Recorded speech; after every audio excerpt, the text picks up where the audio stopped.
Eza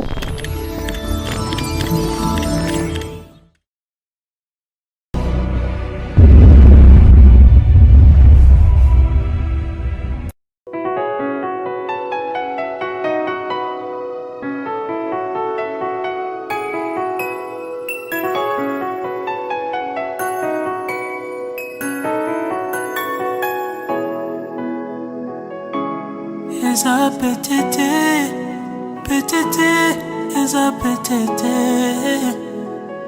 Ponga na sina kuti bolingo na yo, moye na tika eza lisusu te. Amen. Nous voulons donc exhorter le peuple de Dieu durant ces moments caractérisés par cette pandémie qui est en train de bouleverser l'équilibre économique mondial, en train de dévaster des vies humaines, créer le déséquilibre dans les attitudes, les comportements habituels des populations. Cette pandémie que nous savons tous, Covid-19, que nous sommes en train de compter aujourd'hui des milliers de gens, des personnes qui sont mortes et qui n'épargnent personne, qui ne tient pas compte des pays développés ou des pays pauvres ou des pays en voie de développement. Donc c'est une situation dramatique auquel nous continuons toujours à rappeler à l'ensemble du peuple et des enfants de Dieu de respecter les consignes et surtout des gestes barrières. Nous sommes en période de confinement. Tout ceci, c'est pour nous permettre d'être à l'abri de cette pandémie. Je vous en prie de rester chez vous, à la maison, de respecter toujours les gestes barrières. C'est ça la solution scientifique. Donc respecter les gestes barrières ne veut pas dire que nous sommes hors de la foi ou nous perdons la foi, ou bien nous voulons dire que Dieu n'existe pas, mais c'est simplement l'une des voies qui peut nous permettre d'éviter la contamination. Dieu passe aussi par les hommes, par la science, pour épargner son peuple. En dehors de ça, nous voulons aussi rappeler à l'humanité, surtout aux enfants de l'Église apostolique Sémence-Vie, notre programme de prière, 1h30 par jour, où nous sommes en train de prier en famille afin de relâcher le maximum de la puissance de Dieu dans le monde et contrecarrer, sinon arrêter le vent ou la puissance de cette épidémie.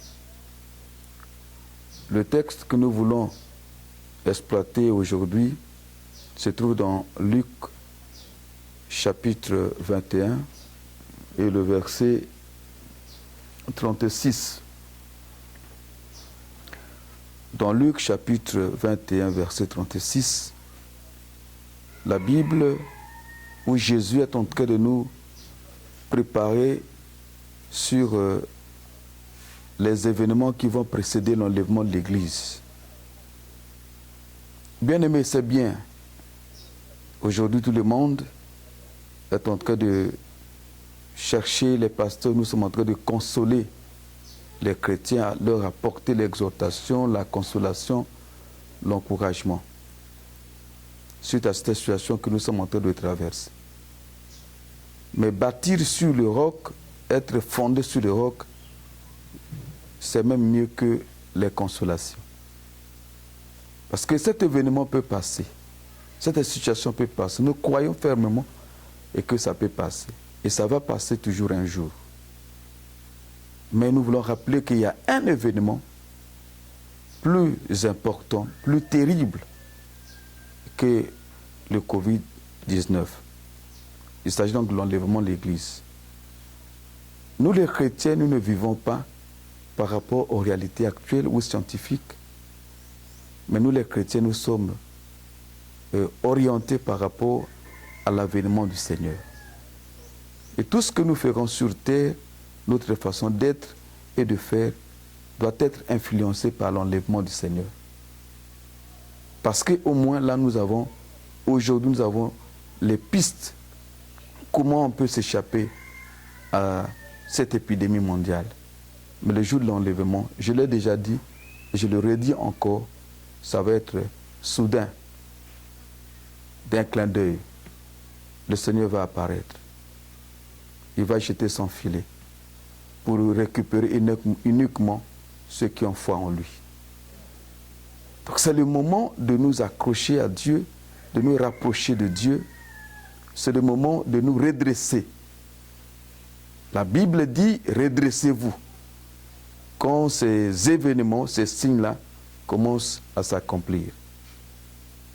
Je ne peux pas confirmer avec efficacité qu'il s'agit d'un signe qui caractérise l'avènement du Seigneur.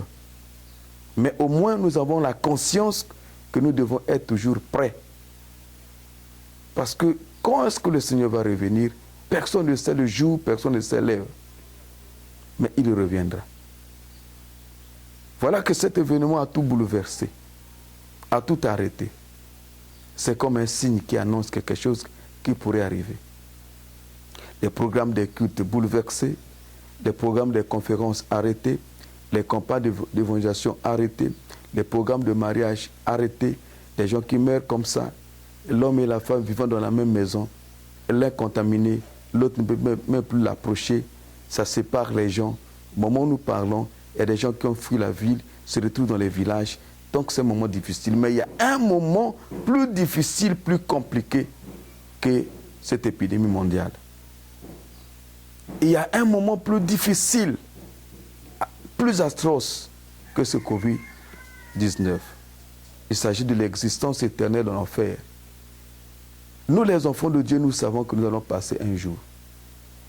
Le ciel va passer. Les fêtes pourront passer. L'argent va passer. Tout passe, le matériel passe.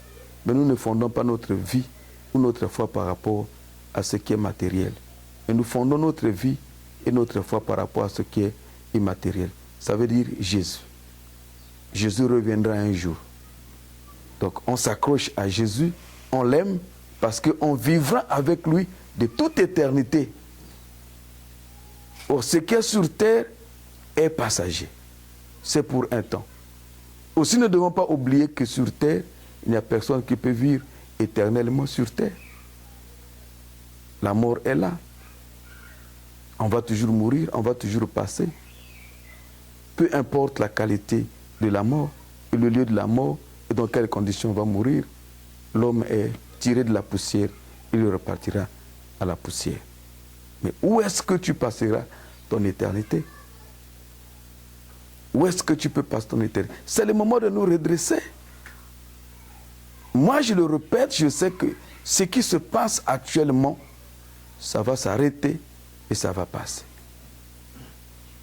Et les chrétiens vont retrouver les instants de joie, de gloire et de louange et d'adoration. Mais notre position par rapport à Jésus, si ce n'était pas cette épidémie, mais si c'était le retour de Jésus, où seras-tu, mon frère? Où seras-tu, ma soeur? On ne peut plus négocier. Là, au moins, on peut respecter les conditions. Ceux qui peuvent vouloir fuir peuvent fuir. Mais à l'enlèvement, personne ne peut fuir. Mais on peut quand même s'interroger sans trop avoir une certaine haute opinion de ce qui se passe. On peut s'interroger qui est derrière cette pandémie, qui est derrière cette pandémie mondiale. Je ne peux pas accuser Dieu, je ne peux pas dire Dieu est derrière, je n'ai aucune révélation là-dessus. Mais au moins c'est facile au moins d'accuser le diable parce que ce sont ses œuvres. Il est le porteur des malheurs. Même si on peut dire qu'il s'agit d'un homme, on l'a découvert, il c'est un Chinois ou c'est un Américain, mais l'esprit qui l'a influencé pour causer un tel désastre mondial. Cet esprit sans amour, cet esprit sans pitié, cet esprit sans inquiétude, sans compassion, ne peut pas être l'esprit de Dieu, ne peut être que l'esprit du diable. Donc on peut dire que c'est le diable qui est en train de détruire, de sacrifier les vies, bouleverser le monde.